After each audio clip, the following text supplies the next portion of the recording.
Welcome back, sports nerds, to another episode of CasonPoint. I am your host, as always, Jason Cason. It is Monday, August 22nd, and we are about to dive into the baseball sphere. Now, a lot has happened since our last episode where we talked about kind of where we're going with the show and kind of what we're going to cover. I let you guys know that we're going to be doing some sports recap episodes, and this is going to be one of those where we're going to kind of dive into where we're at in the season to get everyone caught up that doesn't follow baseball. For those of you that follow baseball, this is going to be pretty repetitive, but we'll dive right into it. Since we talked 2021, the Atlanta Braves won the World Series, and it was awesome.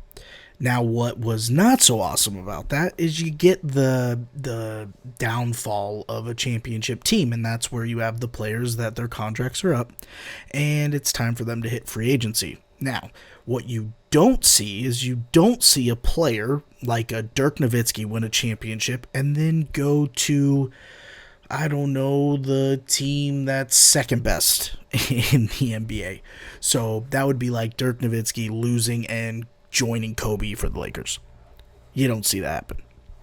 Now, Freddie Freeman, who in this story is Dirk Nowitzki, went straight from the Braves to the Dodgers, which, not super crazy. Dodgers have been the highest spending team in the last 5+ years.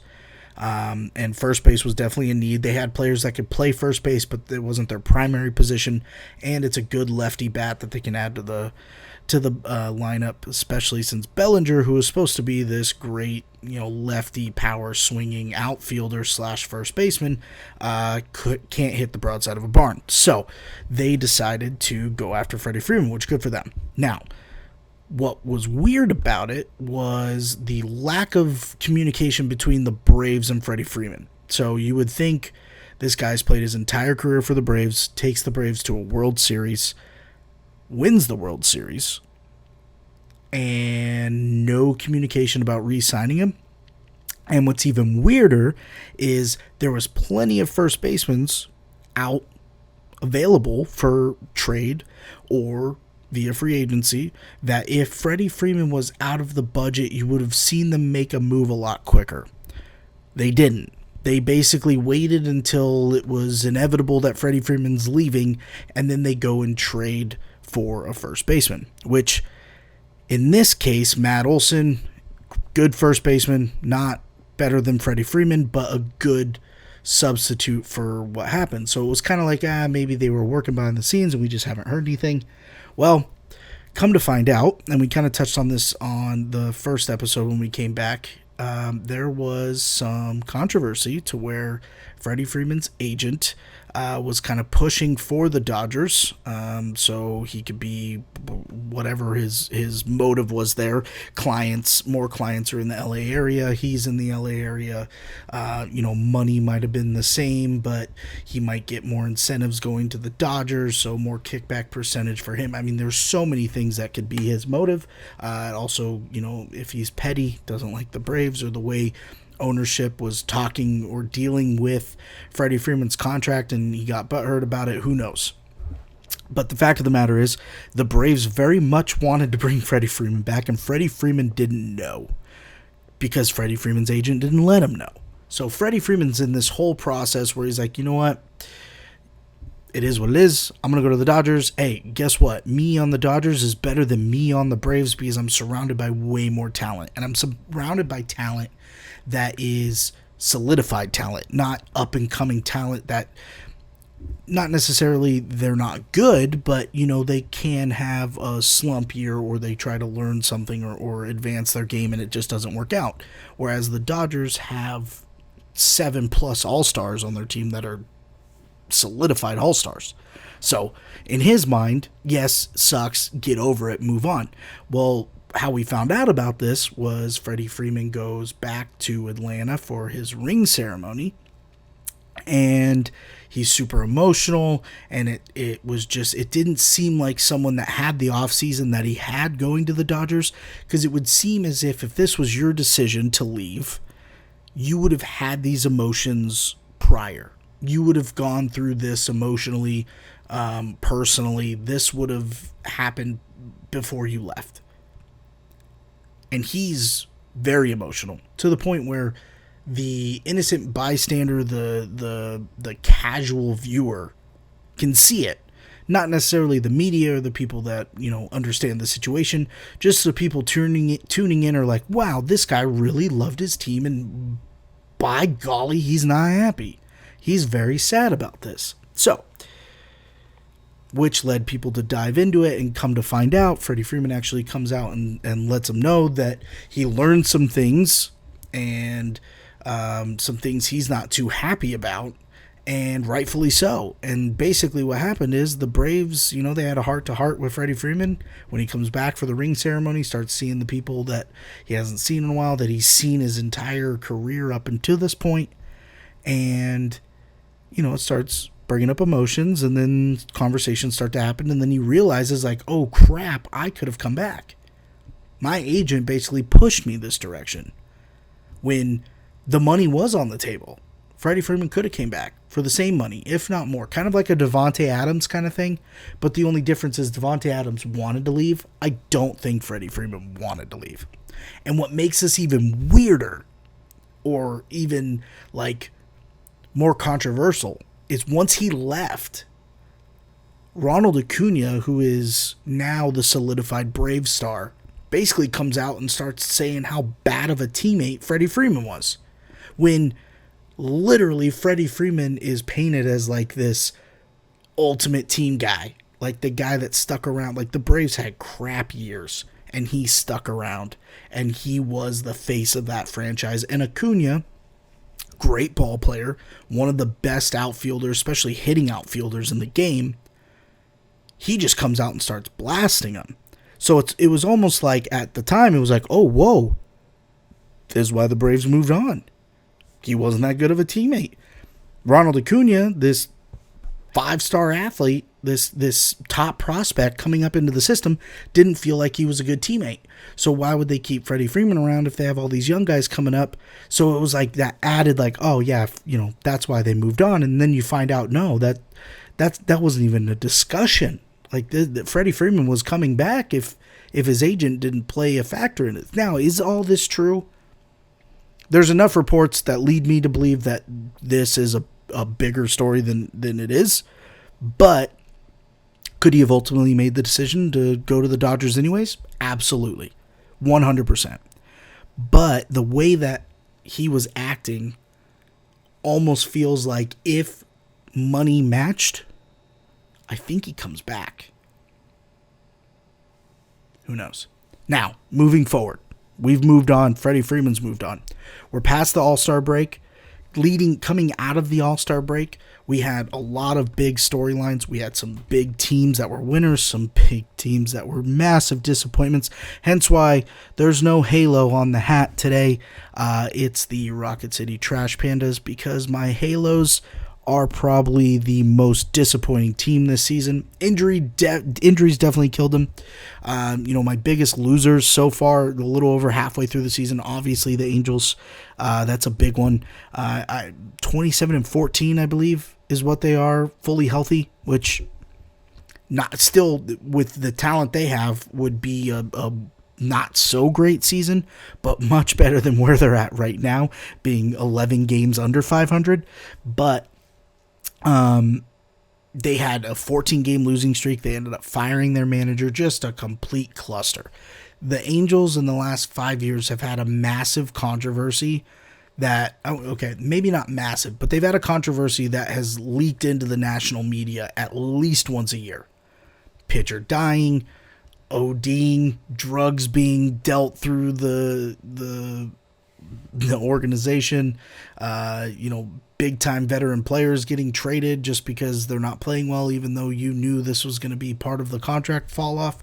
Mr. Pujols, I'm sorry that happened to you. All those things, everything. Trout getting injured now, Trout having a back disorder that could cost him his future. Like, there's just so many things that they need to get buttoned up. And then on top of that, you sprinkle on the fact that they have a subpar farm system. So There you go. But they have Fire Farm logos, which shout out to them. Now, Angels aren't the only team that are a disappointment. Obviously, there's the Nationals. They're a disappointment. They ended up having to trade away Juan Soto. That's 2 years in a row that they had to get rid of massive talent just because they're out of the playoff race and they have guys coming out of a big contract that they know aren't going to re-up, so they have to get rid of. So being a Nationals fan for the last few years has been rough. 5 years they had to get rid of Bryce Harper, they had to get rid of Max Scherzer and Trey Turner, they had to get rid of Juan Soto. These are big time superstars that they're trading. These aren't like 1-2 time all-stars. These are superstars, like guys that teams can start building around. So another year for the Nationals having to ship away another superstar. They did get some prospects back in the trade, so who knows what comes of that in the next 3 years. But for right now, not so great. Red Sox, another big disappointment. More so that injuries have definitely hurt them. They had to trade away Vasquez just because everything that how the season's kind of transpiring, another contract deal where they can get some prospects for some talent that some other teams can use. And that division is tough right now. Very, very, very tough. The Rays are good. Even the Orioles are showing some life. The Yankees are good, obviously. The Blue Jays are young and good. So the Red Sox, they need to start trying to trade up to get some prospects. They already had to move past Mookie Betts. That ended up working out for him for a little bit.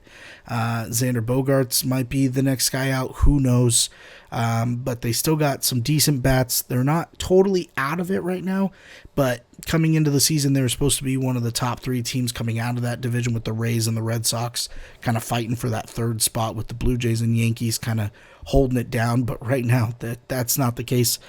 Rangers are another disappointing team. The Rangers spent the most on 2 players in the entire offseason, getting Corey Seager and Marcus Semien.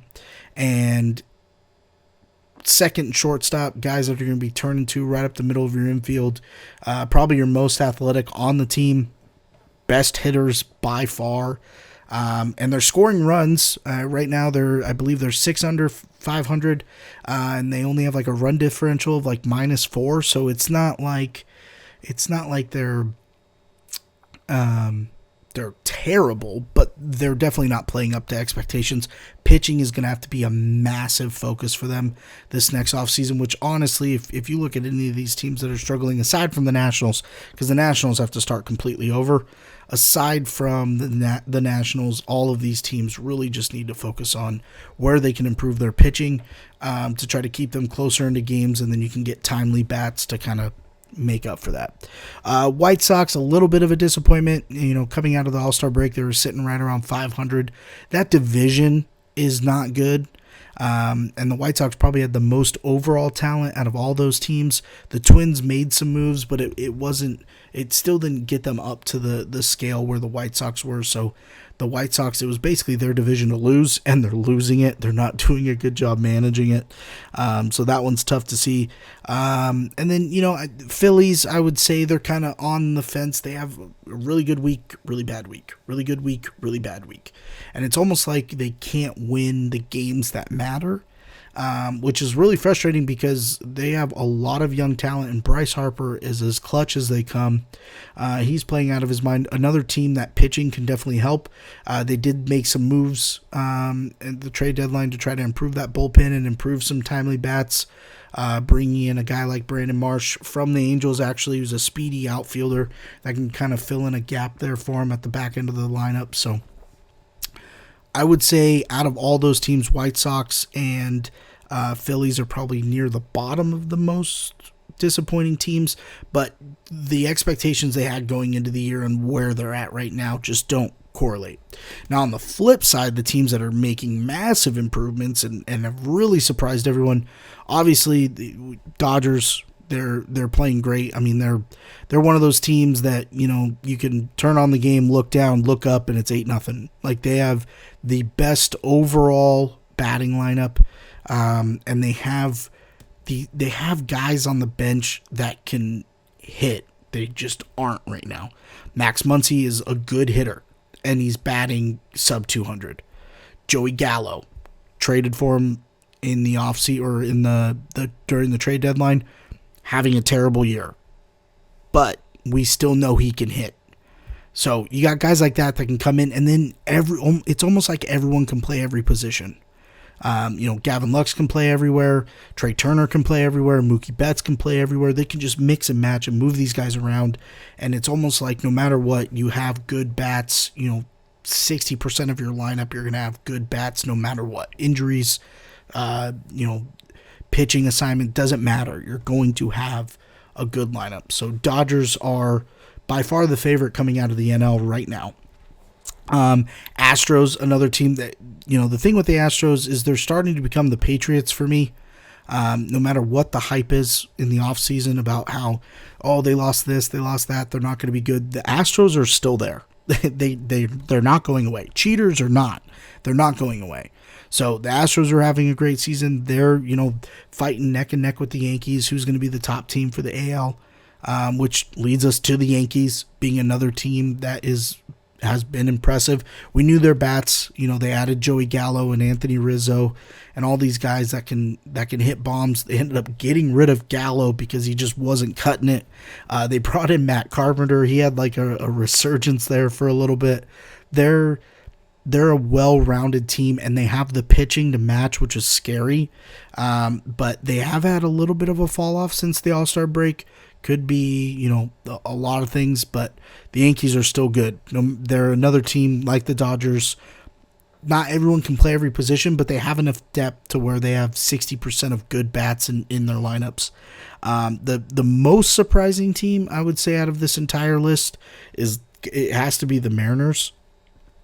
They're a young team. They were kind of hyped coming out of the offseason. It was almost like everyone expected the Angels to be great because you have Trout and Ohtani. And then it was like, you kind of can't count out the Astros. And, man, the Rangers spent so much money. They got to finish around third in the division. And the Mariners are still kind of young, so they're going to be fighting for that third, fourth. And they were. At the jump, it was like Mariners, Angels fighting for the top with the Astros kind of there. And then it was like Mariners fell, Angels climbed, Angels fell, Astros climbed and stayed, and then the Mariners started creeping back up. The Mariners went on a crazy win streak, where the Angels went on a 14-game losing streak. The Mariners went on a 14-game win streak. Just massive turnaround. They're in the playoff hunt right now. They're in second place in the wild card standings. I still think Julio Rodriguez is a superstar in the making. But I think there's too much depth in the AL East. They're beating each other up. Just wait until you get like a 2-week span where the AL East is playing like the AL Central, and the AL West is playing each other, and the AL West will beat each other up, and the AL East will sweep the AL Central. That's what's going to happen. That's kind of where that gap's going to bridge. I would not be surprised if all 3 wildcard spots come from the AL East. I really wouldn't.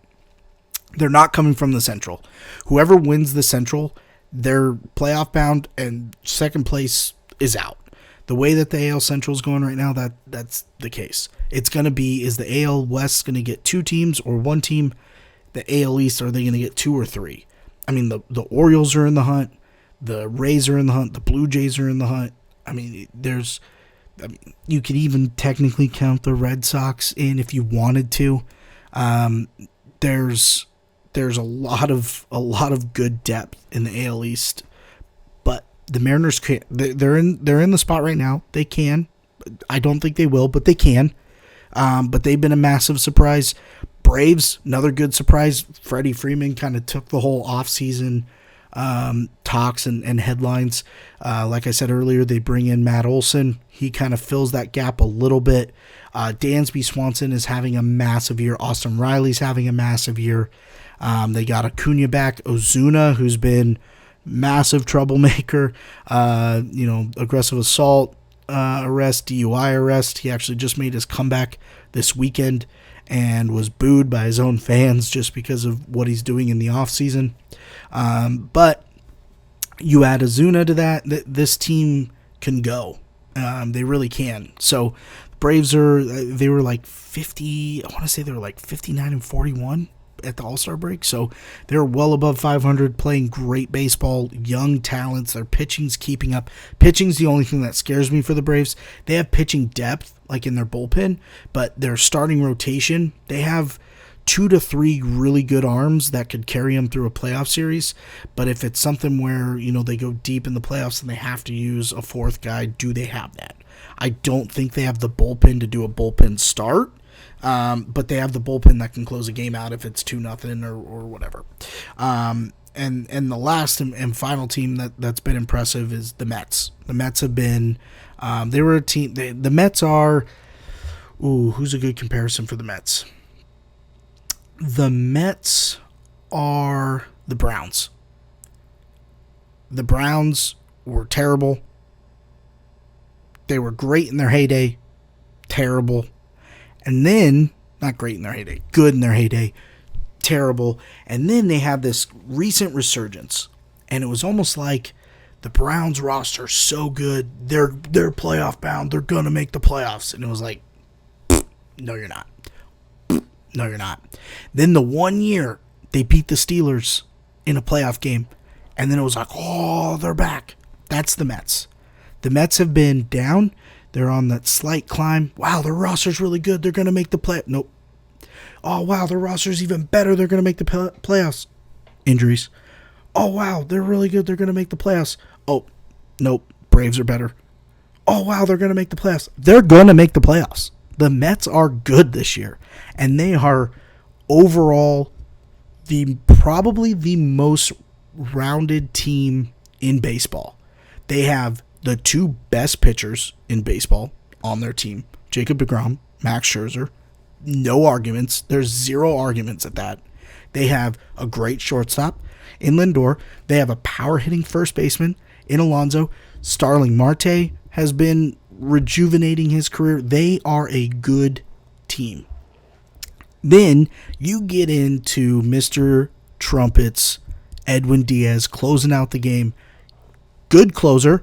Has had the rap of being a good closer, but not like this. He's coming in and just throwing in heat, and he's doing a great job closing these games out. The Mets are scary. They're scary good. Now, the only thing that scares me about the Mets in a 7-game series is their bats. They can get really cold, and Lindor showed that for the Indians.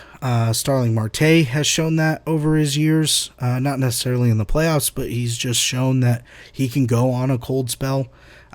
So their pitching is going to have to carry them, and they have good pitching.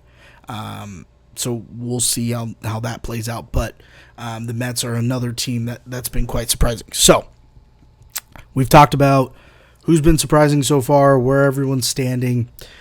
Let's focus on predictions.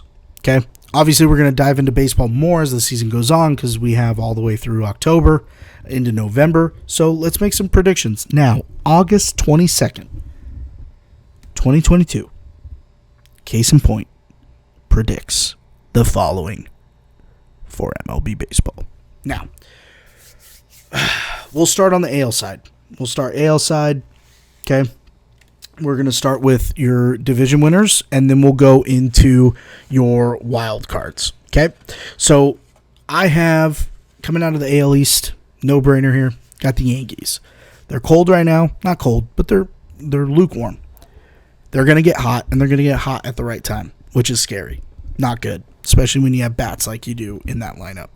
So Yankees take the AL East. Okay? Now, AL West, no-brainer as well, Houston Astros. AL Central. This is where it can get, this is where you're going to have people that are kind of, on the fence. Who goes where? Who's better than who? Twins, White Sox, Guardians. Hate that name. Can we, time out. Can we talk about how crappy of a name that is? The Guardians. I get the city connection. I get all that crap. But really, the Guardians, that's the best thing you came up with? Not surprising that a city like Cleveland would botch this. They are so lucky Washington changed their name to the Commanders, because that's just as bad, so it takes away from their terrible name call. No one likes the Guardians. Nobody. I have yet to see a Guardian hat. I watch Guardian games, and there's Indian hats. No one's wearing Guardian hats. It is a crap logo. It is a crap name, and it was a terrible decision. There you have it. Okay, back to that. Now, because of that, Guardians will not move on, strictly because of their name. Now, the team that will move on is a team that is slowly improving and kind of gelling and meshing, and that is the Minnesota Twins. Minnesota Twins are going to win the AL Central, and it's going to be very close. Very, very close. Now, your wild card teams. This is where it's going to get a little interesting, okay? You got to take the Rays and the Blue Jays. Okay, so Rays and Blue Jays are going to be coming in hot, okay? And I'm not going to do it. I know everyone's like, "Ooh, he's going to do it. He's going to do it. He's going to do it." No, I'm not. I'm not going to do it. I actually think, and this is crazy, absolutely crazy, but I think that the Chicago White Sox are going to make it in the final wild card spot. Just saying. It's going to be that close to where if the Mariners go on a slide and those teams are fighting for that one spot and they finally figure it out, they get it done. Is that bias? Yeah, it is. Do I truly deep down think the Mariners can pull it off? Yeah, I do. History tells me otherwise, though. So I'm going to say White Sox. Now, it doesn't matter because whoever's in that spot is playing the top seed anyway, so they're not going to get either team, the Mariners or the White Sox or the Guardians or the Orioles, or even if the Red Sox pull it off, none of those teams are going to make it past their first round of the playoffs. It's just not going to happen. So, having said that, we're going to go with Yankees obviously being the number 1 seed. That's easy. That's easy money. We don't have to do anything with that. 2 seed would be the Astros. 3 seed, we're going to go with the Rays. Or not the Rays, sorry, the Twins, because they win the AL Central. The 4 seed is going to be the Blue Jays. The 5 seed is going to be the Rays. And the 6 seed is going to be the White Sox. So, your 3-6 matchup, I'm taking the Rays over, I'm taking the Twins over the White Sox. Taking the Twins over the White Sox. They took the division. They play them. Twins over the White Sox. Twins move on. Therefore, the Twins would then play the Astros. In the 4-5 spot, I'm taking Blue Jays all day. Blue Jays are going to wipe the Rays clean. Then you're going to have Blue Jays Yankees as a matchup. Now, this is going to be the Yankees' toughest test in the season. Facing the Blue Jays in a series. Pitching goes Yankees' way. Hitting goes Yankees' way. Team defense, team offense goes Blue Jays. So, are the games going to be high scoring? If they are, Yankees. Low scoring pre-5 innings or post-5 innings? Because if it's low scoring pre-5 innings, Blue Jays. If it's low scoring post-5 innings, like if it's 5-3 going into the 6th, I'm going Yankees. Because I don't see enough depth on the Blue Jays to be able to come back. But if they can hold a lead, absolutely. Taking Blue Jays all day. But in a series, I'd be stupid to say anything other than the Yankees. Now, on the other side, you have Astros. Definitely taking the Twins. 100%. The Astros taking the Twins. Now, Astros Yankees. This one's going to be insane because this has happened before, right? The whole Astros run and, cheating, not cheating, whatever. This has happened before. I got to go Yankees. I got to go Yankees here. Their pitching's better than prior. the last series that they've had against each other. The Yankees pitching is better. Their bats are equally the same. The Astros have to, I don't want to say out-hit them, but they have to out-average them. They're going to have to get on base more. They're going to have to get more hits. They're not going to be able to swing for the fences with them. It's not going to happen. Alvarez can keep up with Stanton, but no one on that team can keep up with Judge. So I'm taking the Yankees, and it's gonna be a long series. It might go the full distance, but Yankees take the AL to the World Series. Now, the NL was the toughest for me to decide who would win what, who would go where, who would advance, because you have a lot of really good matchups that scare the living crap out of me, especially since the team I want to send has a really tough matchup. So we'll get into that right now. So overall one seed, I'm taking the Dodgers. The Dodgers will take the 1 seed. They're on a good run right now. I think they stay consistent with that. I think the Mets kind of challenge them for it, but I think the Dodgers take it. Okay, 2 seed being the AL or NL East champion, the New York Mets. Okay, New York Mets being the 2 seed. Now your NL Central winner, taking the Cardinals. Taking the Cardinals to win the NL Central. I think it's going to be a good battle between the Brewers and the Cardinals, but I see the Cardinals taking it just for the title division, so I see them at 3. The 4 seed, I see the Braves taking the 4 seed as the first wild card. Second wild card, I see the Brewers. And the 6th wild card, I see the Padres. Now, I would have put the Padres a lot higher if Tatis wasn't a moron. We didn't really touch on that, so for those of you that don't know, they traded for Juan Soto. It was going to be like the big 3 because Fernando Tatis was coming off of a massive injury, so he was missing most of the season. He was supposed to come back just after the All-Star break. He was actually making rehab assignment plans, and he tested positive for performance enhancers. So he is appealing it, and he's going through the proper channels to fight it. But definitely not what you want to see as a Padres fan. You have that massive high drop to a pretty big low. Soto's not off to a great start there, but it's change of scenery. He's going from East Coast to West Coast. Ball flies differently, so there's a lot of things that he has to adjust to. He's also going from a decent division to a better pitching division. So it'll take time. I still think the Padres make it, but barely. Okay. So having said that, your 3-6 matchup would be the Cardinals and the Padres. Cardinals take it. Easy. Cardinals are a well-rounded team. I like the Cardinals a lot. They take it. Plus, they have a ton of storylines. The one thing you have to look at in sports is if there's storylines and there's big enough storylines, those are generally the teams. The reason why those stories are being covered is because they're playing up to their popularity. And the Cardinals have a lot of storylines. So, taking the Cardinals. 4-5 matchup, Braves-Brewers. Braves, no-brainer. Okay? So, with that being said, you have NL rematch between Braves and Dodgers. And then you have the Mets and Cardinals. So, I'm going to be biased here. And I hate being biased on the show.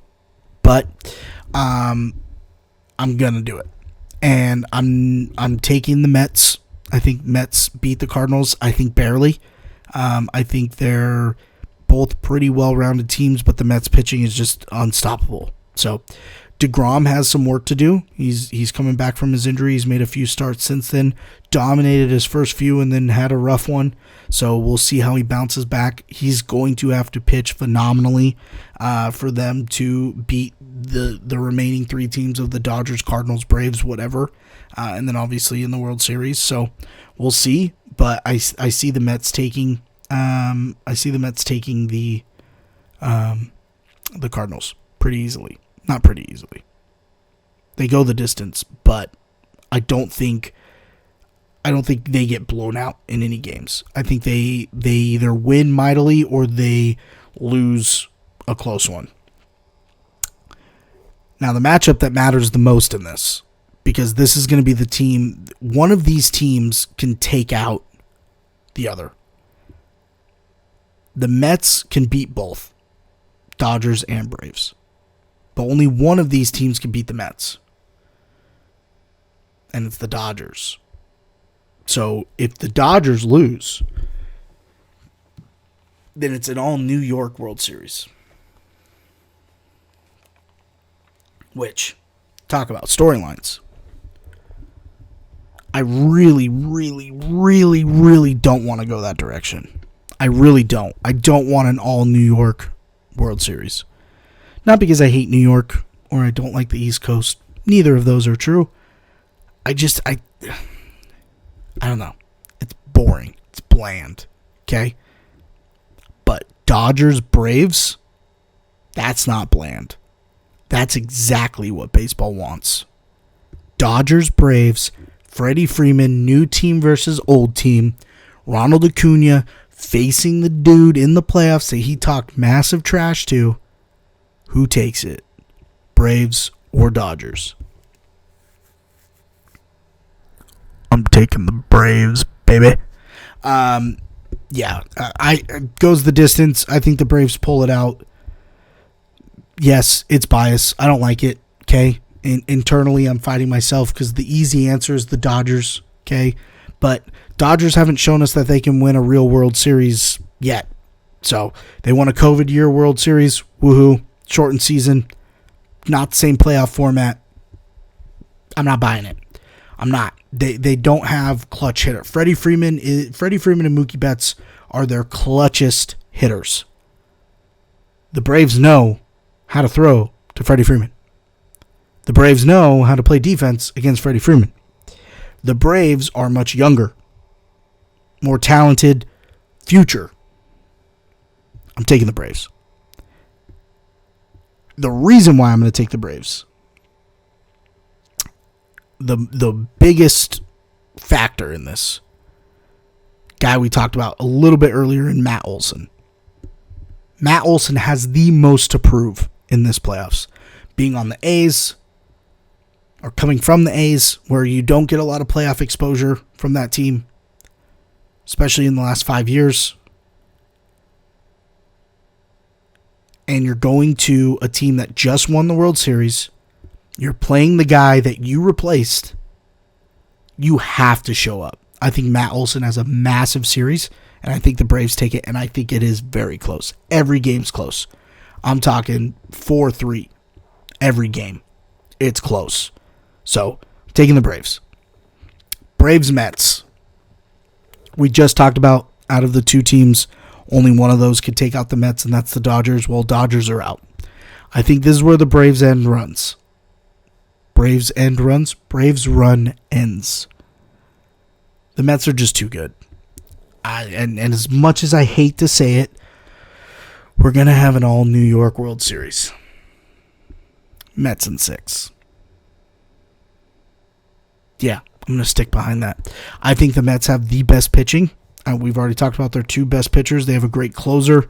I think what they can do defensively to combat some of the pull hitting that the Yankees have, I think that if the Mets pitching can show up, the Mets win this, and they could probably win it in faster than 6. If you think you're a 7-game series and you're spacing each game out a day in between, there's no way that DeGrom and Scherzer don't see the mound twice each. There's just no way. That's 4 wins right there. That they don't lose. With them on the mound, they don't lose. Period. Whether Garrett Cole's on the mound or not, they don't lose. So, I'm taking Mets in 6. Again, I'm not happy about it. I'm not happy. I'm really not. Okay? I'm not happy that it's an all New York World Series. I'm not happy that I had to take out the Dodgers, even though I know deep down that the Dodgers are the most talented team. I'm not happy about any of that. Okay? But the Braves are good. They're just not good enough to repeat with how well a lot of these top-end teams are playing. Because, look, Yankees lose, Astros move on. Astros are putting up a similar fight with the Mets. Astros, Yankees both can beat the Braves. Astros, Yankees can both compete with the Dodgers. I think whoever comes out of the NL wins this. Whether it's the Dodgers, the Braves, the Mets, even the Cardinals. So, I think the Mets win in 6 against the Yankees. All New York World Series. You heard it here first. Now, that's our baseball recap. Okay, we got more sports to cover. We're going to dive into basketball. We're going to dive into football. We're going to dive into college football. We may dive. Okay, I'm not going to say this like it's a for sure. We may dive into soccer. Maybe. Okay. We have enough people on, affiliated with us, colleagues of ours that know more about soccer than myself that I would love to chit chat with. Maybe we don't do a recap. Maybe we do an episode. We most certainly will be doing an episode or episodes or covering information on the World Cup while that's going on. The plan is to do kind of this sports focus series here over the next couple weeks, 4 weeks-ish. Okay. Hopefully by middle September, we're keeping pace with weekly information. We're going to have full-fledged football season. We're going to have World Cup right around the corner. Hockey's going to be starting. Basketball's going to be starting. There's going to be so many storylines. We're not going to be able to focus on just one sport. Right now we're NFL preseason, so we'll cover that in the NFL segment. We'll talk about some of the big steals in the draft, how that impacted some of these teams, some of the offseason moves that they made.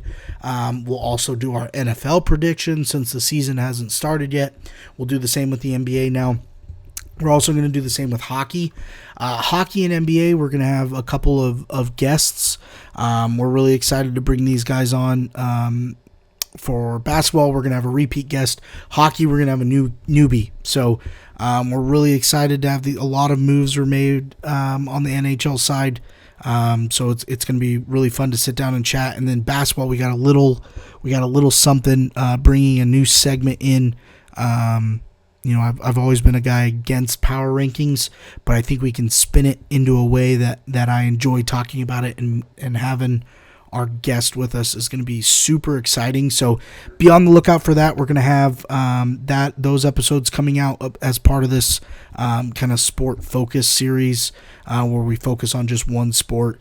The power ranking that we're going to be covering is going to be top 10 decade teams. So kind of going through all the teams that dominated certain decades: 60s Celtics, 70s, 80s Lakers, 70s Celtics, 80s Celtics, 80s, 90s Heat, Pistons, all the 2000s Mavericks, Spurs. I mean, you name it. We're going to be covering it all. So we're going to dive into who had the best decade team. And I've already made the list. I've already gone through all kind of my scoring system, so I'm going to be revealing the list to you listeners and to our guest live, and then we're going to get our reactions from there. So super excited about that episode. That one we're going to be dropping probably here over the next couple weeks, and then the NHL episode will follow. We're going to dive into the NFL season as well. Kind of prep that. I need to get those predictions out before the season starts. We will also be doing on our Mashing Joys channel, we're going to be doing a streamer fantasy league. So you saw the last episode that we aired was the live draft of a pro league that we were invited to. So we did a little pro league on Yahoo, which was a lot of fun. We'll be kind of updating you through the NFL episodes, how that goes. We're also going to be bringing back Fantasy Foursquare Friday, which we're super stoked about. We're going to have new guests. Part of these guests are going to be some of the guys in this streamer league. Some of them you've seen before, some of you have not. If you're coming from our Twitch channel, then you know a lot of these guys. So we're super excited about the fantasy league that we're going to be doing as a kind of streamer circle. So we will be airing that on our Twitch channel. We're going to be getting some content out here in a little bit on our socials with kind of like a calendar. My plan is beginning of every month, I'm going to let you guys know kind of what the network's going to be doing, whether it's Twitch streams or episodes dropping, kind of what you can be looking forward to. If we're going to be doing some side content, anything like that, you guys will know in that calendar. So we'll be dropping those. So make sure, if you're not yet, go to Twitter, go to Instagram, go to Facebook, follow our page, follow our socials. It's at CasonPoint or at CasonPoint Show. You can click on those follow buttons, and you will be live up to date. We're kind of more active on Twitter, but we're picking up the Instagram, we're picking up the Facebook. It's going to be a full-fledged thing, so make sure you follow. And then if you're not already, go ahead and follow the Twitch channel at Mashing Joys, twitch.tv/Mashing Joys. We do weekly streams, usually streaming games, but we're also going to be doing, like I said, we're going to be doing that fantasy league here. We'll be dropping information on that as well. So be on the lookout for that. We got a lot of content coming to you. These sport-specific episodes are going to be right around 30 to 45 minutes, just kind of diving into that sport specifically. And then after that, we'll be back to our normal headlines and discussions, and those episodes could be a little bit longer, but I'm trying to shorten these down to fit your guys' listening schedules. So if you are following and you are subscribing to our YouTube channel, leave a comment on the video if you feel like you want to hear some more content, or you need a different day because you listen to certain podcasts and you want to listen to this but it doesn't fit into your schedule. Leave me that feedback. Again, this is something that I do for myself, to kind of alleviate my brainwaves. But if releasing the content on a specific day helps you, by all means, I am all ears. And if we get a majority rule, I'm more than happy to either add more content or adjust the content as need be. So, having said that, what did we take away from this episode? Mets in 6. All right, you heard it here first. And Rocket City Trash Pandas might be the best logo in minor league sports. All right, guys, we're out. Appreciate everybody. Again, if you're not liking or following on the socials, please do so. Like, subscribe, mash the bell on the YouTube channel. We'll be dropping more content, and we look forward to it all. May the sports be with you.